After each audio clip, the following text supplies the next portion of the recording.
Hello friends, welcome back to our YouTube channel. अभी हम लोग यहाँ पे L N T Larsen and Toubro limited के एनालिसिस करेंगे और इस वीडियो में हम देखने वाले हैं मंडे मतलब 3 जून को जब मार्केट ओपन होगा किस तरीके से अपना प्राइस एक्शन पैटर्न दिखाएगा नेक्स्ट पूरे वीक में। प्लस आज के दिन ये मंथ खत्म हुआ है तो नेक्स्ट पूरे मंथ की भी हम लोग यहाँ पे बात करने वाले हैं कि किस जोन में रह सकता है, किस तरीके से प्राइस एक्शन पैटर्न दिखा सकता है। तो ये तीनों चीज़ों को हम लोग यहाँ पे वन बाई वन डिस्कस करने वाले हैं टेक्निकली। तो अगर आपको याद होगा, जैसा कि हमने कल लेवल यहाँ पे दिया था, पहले इसको डिस्कस कर लेते हैं। ठीक है, तो यहाँ पे गया और जो हमारा ये इन लेवल्स का टारगेट था कहीं ना कहीं इसके आसपास ही ये टारगेट दिया है। और ये फिर से क्लोजिंग जो है हम लोगों को नीचे की ओर दे दिया है। क्लोजिंग अगर नीचे की ओर नहीं मिलती तो हम लोग कल मान के चल सकते थे ये कंटिन्यू होगा, 3824 और इन लेवल्स को एक बार जाके हिट कर सकता है।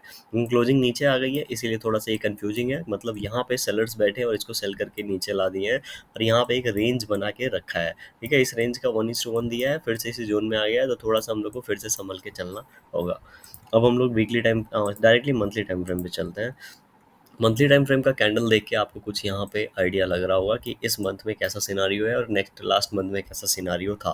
ठीक है, तो जिस तरीके से यहाँ पे इस मंथ का क्लोजिंग मिला है, इसने यहाँ पे इन लेवल्स को 3228 इन बहुत नीचे आके बहुत ही अच्छे तरीके से जाके ऊपर वाले लेवल्स के आसपास ट्रेड कर रहा है। मतलब बायर्स ने बहुत ही स्ट्रांगली यहाँ पे फाइट बैक किया है और जो भी यहाँ पे सेलर्स इन लेवल्स को लेके आए थे उसके ऊपर जाके हम लोग को क्लोजिंग दिया है, जो कि अगेन फर्स्ट पॉइंट बहुत ही स्ट्रांग पॉइंट है हमारे लिए।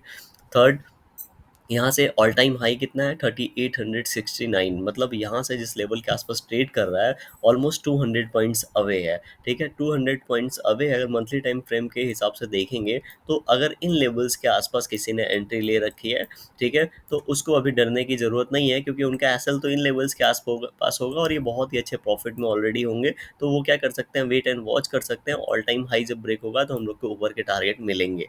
ठीक है, पहला दूसरा पॉइंट हो गया। तीसरा पॉइंट उनके लिए जो अभी पोजीशन बना नहीं पा रहे होंगे लेकिन पोजीशन बनाने की कोशिश कर रहे होंगे, हो सकता है इन्वेस्टमेंट के पर्पज से या शॉर्ट टर्म के पर्पज से।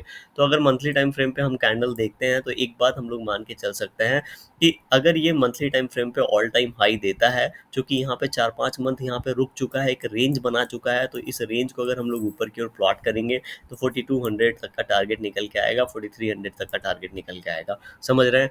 तो उस लेवल पे जाके हम लोग ब्रेकआउट प्ले कर सकते हैं वन डे टाइम फ्रेम पे, उसको होल्ड करके ऊपर की ओर लेके जाके रख सकते हैं। ठीक है, लेकिन अभी जो सिनारियो है इसके बीच में बाई करना चाहिए कि नहीं करना चाहिए, अभी हम लोग यहाँ पे वीकली टाइम फ्रेम पे या छोटे टाइम फ्रेम पे उसको देखेंगे। राइट, तो वीकली मंथली टाइम फ्रेम के हिसाब से यहाँ पे ये नीचे नहीं जाना चाहिए क्योंकि जितना स्ट्रॉन्ग क्लोजिंग दिया है उसके उतना स्ट्रॉन्ग अगर प्ले करता है तो दो सिनारियो है यहाँ पे, एक तो ब्रेकआउट देना चाहिए, ठीक है, या फिर यहाँ पे एक छोटा सा कैंडल फिर से बना देना चाहिए। पहला वाला जो सिनारियो है उसमें थोड़ी ज़्यादा प्रॉबिलिटी नज़र आ रही है, सेकंड सिनारियो में सबसे कम प्रॉबिलिटी नज़र आ रही है। तीसरा केस क्या हो सकता है, यहाँ पे यहाँ से सेलिंग आ जाए। तो अगर तीसरा केस यहाँ पे आता है तो इस शेयर के लिए अच्छा नहीं होगा क्योंकि ये एक्सपेक्टेड नहीं है। जिस तरीके से यहाँ पे प्राइस एक्शन पैटर्न बना है अगर आप देखेंगे और जिस तरीके से इस मंथ में यहाँ पे फाइट बैक हुई है उस हिसाब से उसको ब्रेकआउट देके ऊपर जाना चाहिए। नीचे आता है तो ये एक्सपेक्टेड नहीं है, ये हमारे एक्सपेक्टेशन के अपोजिट होगा। तो ऐसे एक्सपेक्टेशन में बहुत तेज़ी से ये नीचे की ओर निकल सकता है जैसे ये लेवल हिट करेगा। क्यों? क्योंकि सबने बाई किया और यहाँ पे उसके अपोजिट कोई डायरेक्शन में मोमेंटम हो रहा है तो सब लोग डरेंगे एंड जब भी डरते हैं तो एक तेज़ी से पैनिक मोमेंटम होती है। ठीक है, तो हम लोग मान के चलते हैं कि यहाँ पे ब्रेकआउट आने वाले समय में मिलेगा और नेक्स्ट मंथ में हो सकता है इस तरीके से ब्रेकआउट दे या फिर एक हॉल्ट कैंडल या इनसाइड कैंडल सिचुएशन कुछ बने। अब हम लोग वीकली टाइम फ्रेम पे चलते हैं। वीकली टाइम फ्रेम पे हम इसको देखते हैं तो वीकली टाइम फ्रेम पे हमें क्या नज़र आता है। लास्ट वीक में हमने बात किया था कि ऑलरेडी 2 वीक मोमेंटम हो गया, एक रेजिस्टेंस के आसपास है।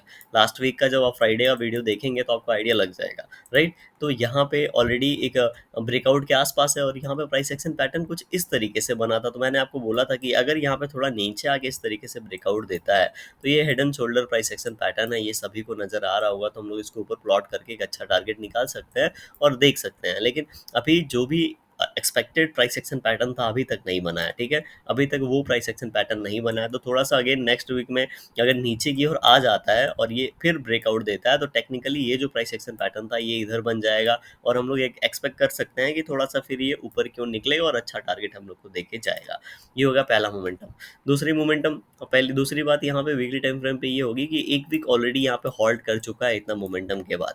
ठीक है, और यहाँ पे थोड़ा सा हम लोग को यहाँ पे एक इनडिसिसिव कैंडल या फिर बहुत ज़्यादा कोई भी और रुझान नहीं दिख रहा होगा किसी भी और, यहाँ पे हम लोग को क्या एक क्लियर डायरेक्शन नहीं मिल रहा होगा।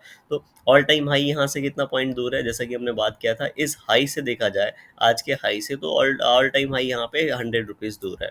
तो जब ये इस पॉइंट के आसपास आके ट्रेड करेगा या नेक्स्ट वीक में अगर आता है, तो आपको पता चल जाएगा एक वीक होल्ड तो किया है लेकिन बहुत नीचे से ऊपर की ओर आ रहा है, तो इसको बहुत ज़्यादा स्ट्रेच करना इसके लिए मुश्किल होगा। इसीलिए कोई भी राउंड लेवल हिट करते ही ये इन लेवल्स को रिटेस्ट करने आ जाएगा। लेकिन अगर एक वीक और यहाँ पे थोड़ा सा नीचे की ओर आता है और उसके बाद मोमेंटम मिलता है, तो बहुत से लोग क्या करेंगे, इस स्विंग का एक एसएल लगाएंगे और ऊपर की प्लानिंग करेंगे। ऐसे में चांसेस आर कि 4000 के ऊपर हम लोग को क्लोजिंग दे दे, अगर ऊपर की ओर निकलता है तो। ठीक है, तो ये हमारी ऊपर की बातें हो गई, और ऊपर की ओर इस तरीके से प्राइस एक्शन पैटर्न दिखा सकता है। क्योंकि छोटा कैंडल है तो इनसाइड कैंडल बनने की चांसेस कम है। एक हो सकता है छोटा ही कैंडल बने, लेकिन एक ऊपर की ओर कैंडल बनने के चांसेस ज़्यादा हैं।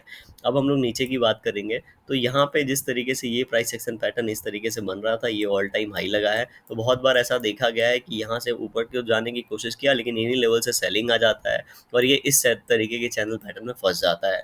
तो अब जब ऊपर की ओर जा रहा है, तो एटलीस्ट इसको 3850 38 टच करना चाहिए, ताकि ये जो चैनल पैटर्न है ये कहीं ना कहीं जस्टिफाई हो सके।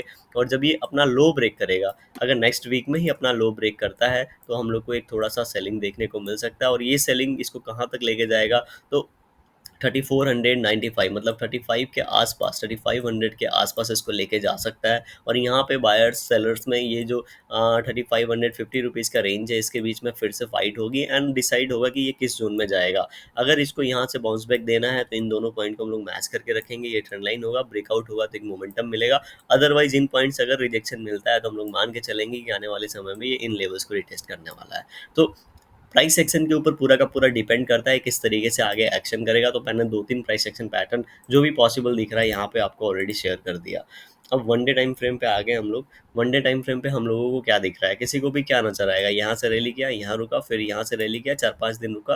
कल हमने बात किया था कि 4-5 दिन रुक चुका है, तो एक मोमेंटम कल या फिर मंडे को मिल सकता है। तो वो मोमेंटम आज हम लोग को देखने को मिल गया, राइट। लेकिन मोमेंटम में क्या हुआ, क्लोजिंग नीचे मिल गई है। तो ये जो क्लोजिंग नीचे मिलती है, मतलब सेलर्स ने लास्ट में यहाँ पे सेल किया, या फिर जो भी बायर्स ने प्रॉफिट बुकिंग कर लिया यहाँ पे, ठीक है। तो कोई कहीं ना कहीं थोड़ा सा उन लोगों को डर होगा, इसीलिए ये सिनारियो ऐसा क्रिएट होता है। अब हम लोगों के पास क्या है, ऊपर की ओर तो एक स्पाइक लग गया, तो हमारे पास स्विंग ये हो गया, और नीचे के पास हमारे पास 3600 का लेवल है। तो मंडे के सेशन में किसी भी सिचुएशन में अगर 3600 का लेवल ब्रेक डाउन होता है, तो हम लोग ये मान के चलेंगे नेक्स्ट नीचे का जो पॉज है, वो नीचे का जो सपोर्ट है थोड़ा दूर है, 3530 के आसपास है, ठीक है। तो इन लेवल्स के आसपास ये आ सकता है और फिर यहाँ आके रुकने की कोशिश कर सकता है, और इन लेवल को भी ब्रेक करेगा तो 3500 के आसपास ये आने की कोशिश करेगा। ये हो गया पहला सिनारियो। दूसरा सिनारियो मान के चलते हैं कि ये यहाँ से फिर से ऊपर की ओर निकलने की कोशिश करता है, तो मंडे को एक इनसाइड कैंडल बना सकता है अगर ऊपर की ओर जाता है तो। क्यों? क्योंकि यहाँ से सेलर्स ने क्या किया है, सेल किया है, बायर्स ने बाई किया था। तो इनसाइड कैंडल मतलब बहुत ज़्यादा किसी भी और मोमेंटम नहीं होना, प्लस क्लियर डायरेक्शन पता नहीं होना, कहीं ना कहीं इस शेयर के बीच में कन्फ्यूजन होना, राइट। तो ऐसा सिनारियो यहाँ पे क्रिएट हो सकता है अगर ऊपर की ओर निकलता है, तो यहाँ पे ये मान के चल सकते हैं ऐसा दूसरा सिनारियो क्रिएट हो सकता है। तो मंडे के बाद देखेंगे फिर ये किस तरीके से ट्यूसडे को परफॉर्म करेगा। अभी हम लोग मंडे की 15 मिनट टाइम फ्रेम पे कुछ यहाँ पे पॉइंट्स नोट करेंगे। 15 मिनट पे ये नोट करना है कि पहले ऊपर गया था, बहुत ज़्यादा यहाँ पे इन लेवल्स के आसपास टाइम स्पेंड किया, क्योंकि ये ब्रेकआउट लेवल था, तो ये एक सपोर्ट का काम करता है, और उसके बाद सपोर्ट को अपने ब्रेक कर दिया है। जब यहाँ पे सपोर्ट ब्रेक हो गया है, तो हमारे पास नीचे की ओर जो लेवल मिल गया है 3650, लेकिन हम लोग मंडे के लिए जो इंपॉर्टेंट लेवल्स है वो 3600 नीचे की ओर रखेंगे, एंड ऊपर की ओर हम लोग लगभग 3720 का लेवल रखेंगे। तो नीचे की ओर 3600 का ब्रेक डाउन होता है, तो हम मान के चलेंगे ये 3500, सबसे पहले 3550 के आसपास के आएगा, एंड उसके बाद जो हमारा यहाँ पे ये वाला रुकावट है, यहाँ पे जो ये वाला सपोर्ट बनाने की कोशिश कर रहा था 3520, ये लेवल हम लोग को देखने को मिलेगा। ऊपर की ओर यहाँ से निकलता है तो प्राइस एक्शन पैटर्न अच्छा है, और यहाँ से निकलता है और इन लेवल्स के आसपास, मतलब 3740 के आसपास अगर यहाँ के हॉल्ट करता है, 2-3 कैंडल टाइम स्पेंड करके फिर से निकालता है, तो हम लोग ऊपर के यहाँ से 20, यहाँ से अगर देखेंगे तो इन लेवल्स के बाद रेजिस्टेंस जो है 3800 के आसपास है, तो यहाँ से फिर हम लोग 3800 का एक टारगेट देख सकते हैं। तो लार्सन एंड टर्बो इस तरीके से एनालिसिस कर सकता है। कोई भी डिसीजन ले, अपना एसएल जरूर प्लेस करें, एंड उसके बाद ही कोई भी डिसीजन ले, ठीक है। अपनी एनालिसिस जरूर करें। वीडियो पसंद आ रहा होगा तो लाइक कर सकते हैं, चैनल पे नए होंगे सब्सक्राइब कर सकते हैं। Thank you for watching this video.